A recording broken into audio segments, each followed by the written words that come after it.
We are from Group 1. We want to explain about the UMKM, so let me introduce myself. My name is Risma Watiuli Siregar and my partner is... My name is Berlanar Situhan. And my name is Rita Ikrutika Permata. And the last name Giantar Surat. Okay, follow our next activity. Bye-bye.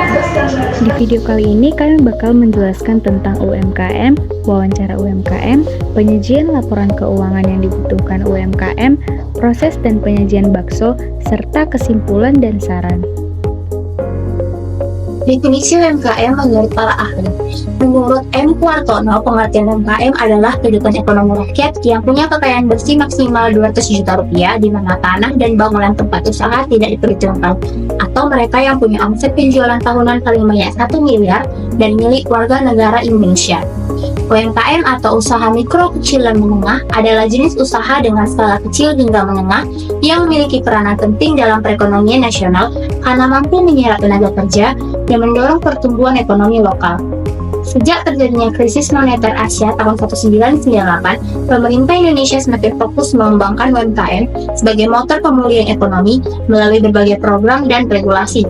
Dalam hal perpajakan, pemerintah memberikan kemudahan dan keringanan agar UMKM tidak terbebani pajak yang memberatkan. Salah satunya melalui Undang-Undang Nomor 7 Tahun 2021 tentang Harmonisasi Peraturan Perpajakan atau UU HPP. Undang-undang ini mengatur tarif PPh final UMKM yang disesuaikan lebih ringan, yaitu sebesar 0,5% dari omset bulanan, dan prosedur yang disederhanakan seperti sistem pembayaran pajak berbasis omset tanpa kewajiban pembukuan yang rumit. Selain itu, Undang-Undang HPP juga memperluas basis pajak UMKM dengan mengatur kewajiban, pendaftaran, dan pelaporan pajak yang lebih jelas untuk mendorong kepatuhan pajak sekaligus menjaga keberlangsungan usaha. Dengan demikian, Undang-Undang HPP mendukung pertumbuhan UMKM sekaligus meningkatkan penerimaan pajak secara efektif dan efisien melalui sistem yang adil dan sederhana. Kriteria UMKM di Indonesia diatur berdasarkan hasil penjualan dan aset usaha, serta jumlah karyawan. Peraturan pemerintah atau PP Nomor 7 Tahun 2021 menetapkan kriteria ini untuk kemudahan, perlindungan, dan pemberdayaan UMKM.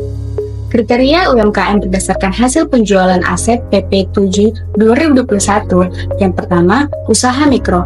Aset maksimal 50 juta tidak termasuk tanah dan bangunan tempat usaha. Hasil penjualan tahunan maksimal 300 juta. 2. Usaha kecil. Aset lebih dari 50 juta hingga 500 juta tidak termasuk tanah dan bangunan tempat usaha. Hasil penjualan tahunan lebih dari 300 juta hingga 2,5 miliar. 3. Usaha menengah. Aset lebih dari 500 juta hingga 10 miliar tidak termasuk tanah dan bangunan tempat usaha. Hasil penjualan tahunan lebih dari 2,5 miliar hingga 50 miliar. UMKM, usaha mikro, kecil, dan menengah, memiliki peran yang sangat penting dalam roda perekonomian, terutama di negara berkembang seperti Indonesia. Berikut beberapa kontribusi utama UMKM terhadap ekonomi. Yang pertama, penyediaan lapangan kerja. UMKM menyerap lebih dari 90% tenaga kerja di Indonesia, sehingga berperan besar dalam mengurangi pengangguran dan meningkatkan kesejahteraan masyarakat. Yang kedua adalah kontribusi terhadap PDB. Sektor UMKM menyumbang lebih dari 60% terhadap produk domestik bruto atau PDB nasional, menunjukkan peran vital dalam pertumbuhan ekonomi. Yang ketiga adalah sumber pendapatan dan ketahanan ekonomi. UMKM berkontribusi pada penerimaan pajak untuk membangun serta memiliki ketahanan ekonomi tinggi karena fleksibilitas dalam menghadapi krisis dan perubahan pasar. Yang keempat adalah pemerataan ekonomi dan pengurangan kemiskinan. UMKM terbesar di berbagai daerah termasuk pedesaan sehingga membantu pemerataan ekonomi dan mengurangi kesenjangan antar kota dan desa. Yang kelima adalah inovasi dan kreativitas. Banyak UMKM bergerak di sektor industri kreatif seperti kerajinan, kuliner, fashion, dan teknologi yang berkontribusi pada daya saing produk lokal di pasar internasional. Meskipun memiliki peran besar, UMKM masih menghadapi tantangan seperti keterbatasan modal, akses pasar, dan digitalisasi. Oleh karena itu, dukungan dari pemerintah dan sektor swasta sangat penting untuk memastikan UMKM terus berkembang dan berkontribusi bagi perekonomian nasional. Kontribusi UMKM terhadap pajak nasional. Kontribusi UMKM terhadap pajak nasional masih tergolong sangat kecil, yaitu hanya sekitar 1-2% dari total penerimaan pajak. Meskipun UMKM mendominasi ekonomi Indonesia dengan lebih dari 64 juta unit usaha dan menyumbang sekitar 60% terhadap PDB, rendahnya kontribusi pajak ini disebabkan oleh banyaknya UMKM yang belum terdaftar secara resmi. Selain itu, banyak UMKM yang memiliki omset kecil dan mendapat fasilitas tarif pajak final sebesar 0,5% dari omset. Sesuai Peraturan Pajak 23 tahun 2018, sebagai contoh, usaha dengan omset 500 juta per tahun hanya membayar pajak sebesar 2,5 juta. Oleh karena itu, pemerintah harus terus mendorong kepatuhan pajak UMKM melalui edukasi, kemudahan administrasi, dan digitalisasi sistem perpajakan. Selamat siang Ibu, kami dari mahasiswa Politeknik Medan jurusan akuntansi ingin mewawancarai usaha Ibu. Kami mau menanyakan beberapa tentang identitas usaha Ibu. Kira-kira sejak kapan usaha bakso Ibu ini berdiri? Kalau di sini tahun 2016. Kira-kira usaha Ibu ini milik perseorangan atau pribadi? Pribadi ya Bu. Struktur operasional usaha Ibu ini sistem keuangannya seperti bagaimana Ibu? Kelola sendiri, Dikelola sendiri ya Bu? atau buka sendiri, kelola sendiri. Berarti pembukaan keuangan Ibu ini tidak berbentuk formal ya Bu? Kira-kira pencatatan keuangan yang digunakan ini ada bantuan digital atau seperti QRIS atau Kiris, metode pembayarannya bisa melalui QRIS ya? Jadi di sini kira-kira pendapatan harian mingguan atau bulanan itu sedia apa Bu? Dirata-ratakan gitu? Ya perkiraan aja. ya enggak ya. Pokoknya rata-rata itu bisa mencapai 800 Per per hari. hari. 800 per hari. 800 bersih untuk gaji anggota, terus kita ada sewa, ada setiap hari. Kalau penjualannya per bulan naik turun apa menetap aja? Naik turun ya. Nanti kalau hari Sabtu Minggu kan orang kuliah libur sekarang. Dulu kan enggak. Sini kan tergantung banyak mahasiswa. Kalau banyak mahasiswa, ada Senin, Selasa, Senin sampai hari Jumat lah. Berarti naik turun begitu ya? Tambah netap. Iya, iya. Kalau harganya berdasarkan lokasi itu ada? Enggak. Sesuai dengan ini ya. Kalau harga itu sesuai dengan makanan saya. Kira-kira nanti punya sekian kilo, saya jual sekian. Pada itu untungnya bisa sekian gitu. Enggak ada patokan gitu, enggak ada. Harga jual per porsi bakso tergantung baksonya kan Bu? Bakso Iya, besar. iya. Tergantung baksonya. Karena kan ada segi kualitas bakso ya. Kalau kualitasnya baksonya bakso daging, kalau dijual kayak harga ibu, nggak tertutup sama modal. Kalau jualan baksonya bakso daging murni itu paling murah 30.000 satu porsi. Baru bisa tertutup semua. Tapi kalau harganya 13.000 ini kan tergantung mahasiswa, sesuai dengan kantong mahasiswa gitu. Standar lah rasanya menengah gitu. Bisa dijual 10.000 tapi rasanya juga agak di bawah. Dari Kalau kualitas makan. untuk membuat bakso ini Bu, bahan bakunya apa? Ibu Yang ini bahan kan paling utama. baksonya ini kan bakso ibu ayam campur daging ya. Tapi kalau daging murni aja saya bilang tadi, kalau daging murni aja nggak bisa dijual 13.000. Kan harganya daging itu udah 130 per kilo. Kalau ayam kan masih 30.000, bisa paling mahal 50.000. Ini dagingnya daging apa Bu? Daging ayam yang besar itu lah, bukan ayam yang muda itu bukan. Ayam yang 1 kilo 5, yang 1 ekor 5 kilo.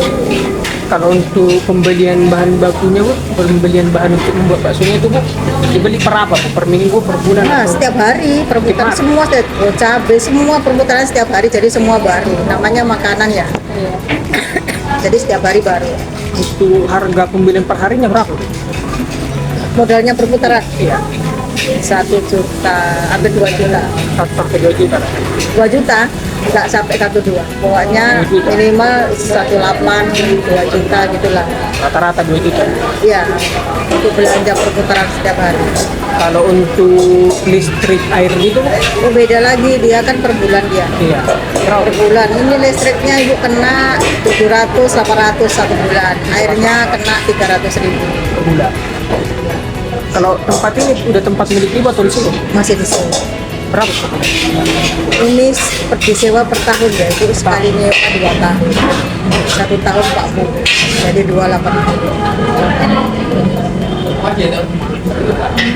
Kalau untuk karyawan-karyawan ini digaji per apa? Per hari atau per bulan? Per bulan. Berapa satu bulan? 1 bulan 1,5 juta. 3 orang, ada yang 3 juta sebulan. Untuk mempromosikan tempat itu biar dikenal orang lain itu pakai metode apa? Manual ya dari dulu karena ibu Kayak di Facebook gak ada gitu? nggak ada, nggak pernah pakai Instagram. nggak ada. Pokoknya mungkin dari mulut ke mulut ya, itu kan pergantian terus mahasiswa kayak ini mahasiswa baru nanti dari mulut oh dia lulus balik kemari dari rasa dari dia ngomong kesana mungkin kayak gitu. Ibu dulu awalnya jualan itu di pinggir kaki 5 kayak gitu, pakai gerobak tahun 9 gitu. Kalau Di sini tahun di sini tahun 2016 di sini. Kemarin di samping situ nyewa sekecil ini lah, sama depan ini besaran depan ini segini, sampai depan itu dulu sewa di samping itu. Terus alhamdulillah ada rezeki bisa sewa yang besar. berarti emang berkembang ya, Iya. terus meningkat. Kalau untuk menjual satu bakso gitu Bu, untungnya berapa? Dari satu bakso. Berapa ya? Saya nggak pernah satu mangkok berapa gitu ya. Kalau kira-kira berapa? 2 antara 3 gitu. 2 sampai 3 ribu.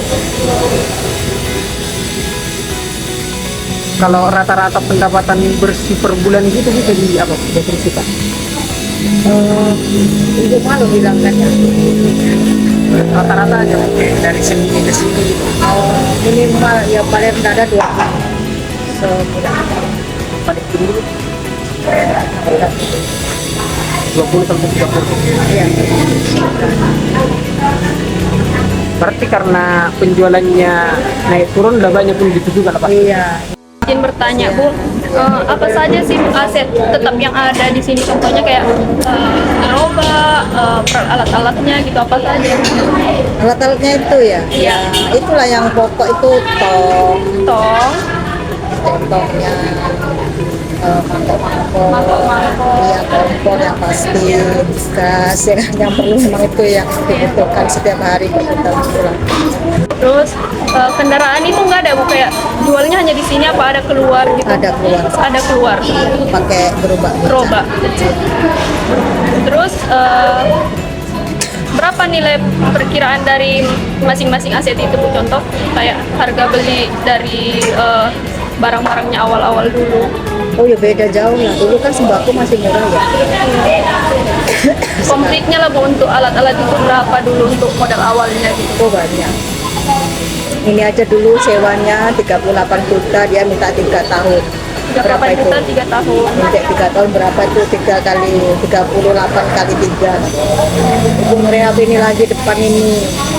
Meja kursi, habis 25 juta. Ada 25 juta untuk ngerehab. Kayak apa aja, lain apa ya, lain sewa. Usaha ini Bu ada gak kayak stok bahan baku untuk hari-hari ke depan gitu? Oh enggak, tiap hari perputaran setiap hari. Kalau makanan ini kan nggak bisa stok ya.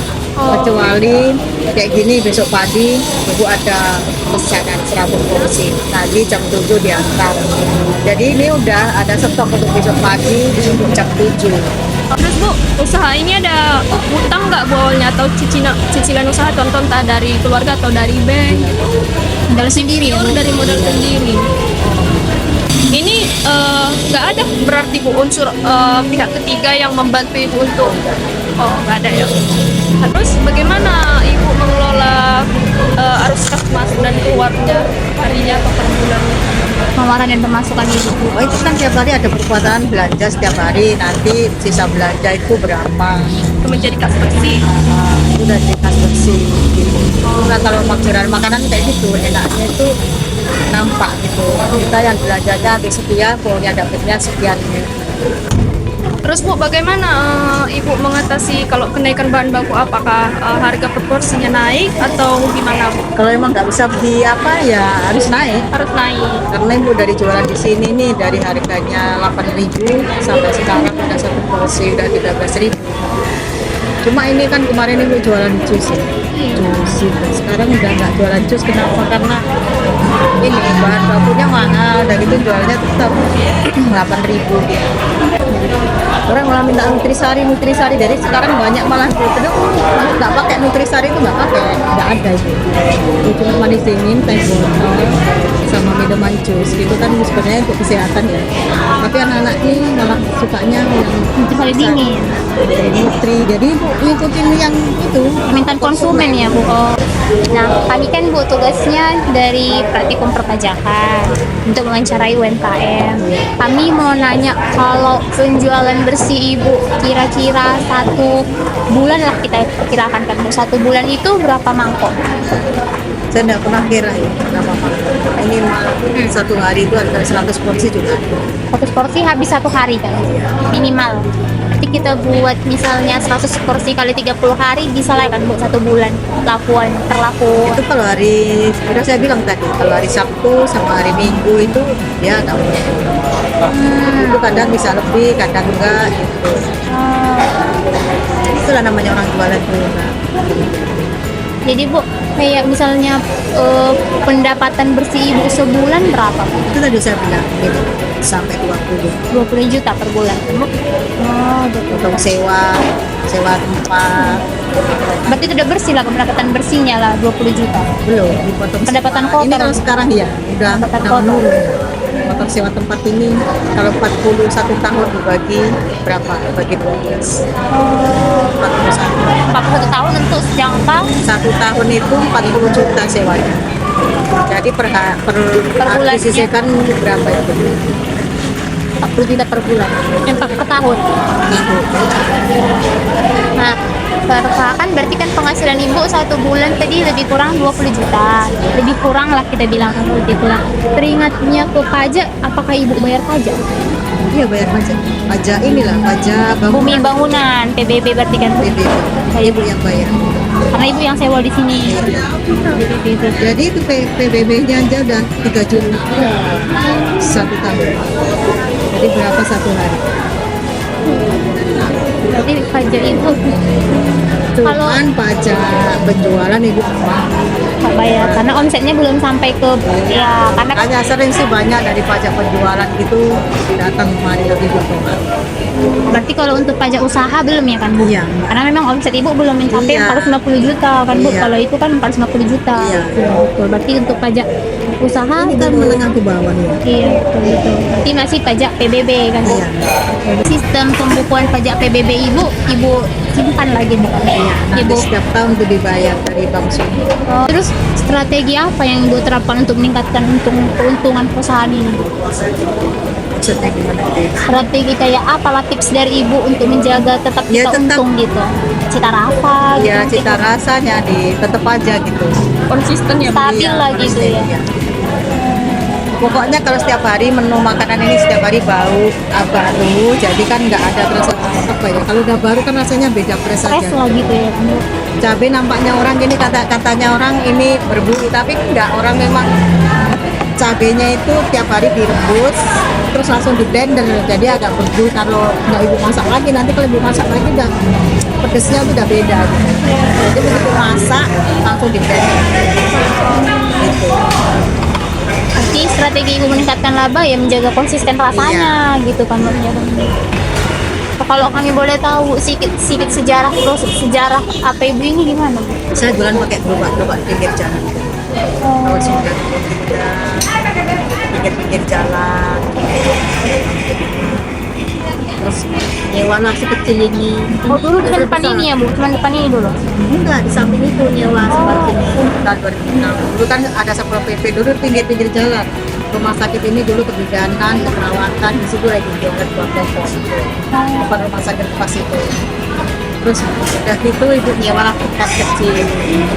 Alhamdulillah bisa nyewa tempat saya bilang kumpul-kumpul duit seperti ini untuk duit ini mau buka usaha yang agak besar sama-sama kemarin mau ini sewanya sekian juta ini berapa ini 40 juta ini mana lah segitu banyak ya asal ada niat pasti dikasih jalan. Kalau sejarah kayak bakso ibu gitu, kayak pangsitnya, apanya gitu yang sejarahnya dari situ ada nggak? Iya ada sih, kalau memang dari Jawa Timur kan semua pakai itu. Kayak pangsit. Pakai pangsit kalau dari Jawa Timur. Berarti ini baksonya ciri khas Jawa Timur ya? Bu? Iya. Ciri khas Jawa Timur pakai pangsit. Iya. Pakai pangsit. Cuma kalau ibu ini kan nggak ibu isi, kalau di Jawa sana ada isinya. Daging gitu Ada ya? isi daging, ada isi ayam, ada isi sayur, gitu macem gitu. Terus dibentuk cantik gitu, bisa pecor gitu. Dari dulu gitu Bu? Dari zaman ibu awal jual bakso? Yang Enggak. pakai pangsit? Enggak, karena udah banyak orang jualan kan kayak mana ya supaya menarik pelanggan, supaya apa ada bentuk pangsitnya gitu. Terus akhirnya bikin sendiri. Oh, pangsitnya buat sendiri Bu? Iya semua sendiri, yang pangsit apa, kecuali mie nggak sanggup bikin sendiri. Intinya usaha ini nggak turun-temurun kan Bu? Enggak. Ibu merintis sendiri dari Iya. awal. Awal mula nama baksonya Mas Broto dari mana Bu? Suami ya dulu tuh. Sebenarnya udah tua sih sekarang, dari tahun 93 kamu buka ya. Loh, Mas Broto dulu itu jualan pakai gerobak di depan rumah sakit. kayak sekian hasil wawancara kami Bu. Maaf jika mengganggu waktu Ibu. Terima kasih. Semoga planning Ibu ke depannya dapat terlaksana ya Bu. Semoga makin maju juga. Terima kasih Bu.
Apaan tuh? Apaan tuh? Apaan tuh? Apaan tuh? Apaan tuh? Apaan tuh? Apaan tuh? Satu,